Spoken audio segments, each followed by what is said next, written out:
আমরা যখন কোথাও ঘুরতে যাই তখন আমাদের মনে খালি দুটো কথাই ঘোরে, সেটা হচ্ছে জায়গাটাকে খুব ভালোভাবে এক্সপ্লোর করা, আর একটা হচ্ছে যেটা ইচ্ছা হবে সেটাই খাওয়া। তো মাইথনে গিয়ে আমি কি কি করেছিলাম সেটা তো আমি অলরেডি তোমাদের সাথে শেয়ার করেছি, আর আজ আমি মাইথনে গিয়ে কি কি খেয়েছিলাম সেটাই শেয়ার করব। So let's start the video. মাইথনে যাওয়ার সময় মর্নিং ব্রেকফাস্টটা আমরা সেরে নিয়েছিলাম শক্তিগড় থেকে। সো এখানে আমরা অর্ডার দিয়েছিলাম পুরি সবজি, ল্যাংচা আর সরভাজা। তারপর ওই দুটো নাগাদ আমরা লাঞ্চটাকে সেরে নিয়েছিলাম। লাঞ্চে আমি আমার জন্য সিম্পল এগ থালি অর্ডার দিয়েছিলাম।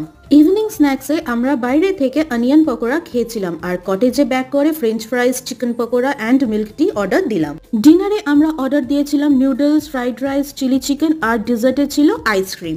নেক্সট ডেতে আমরা ব্রেকফাস্টে অর্ডার দিয়েছিলাম পুরি সবজি অ্যান্ড কফি। আর বাড়ি ফেরার সময় শক্তিগড় থেকে এইখানকার ফেমাস ল্যাংচা, সরভাজা, সীতাভোগ অ্যান্ড মিহিদানা নিয়ে বাড়ির জন্য রওনা দিয়ে দিলাম।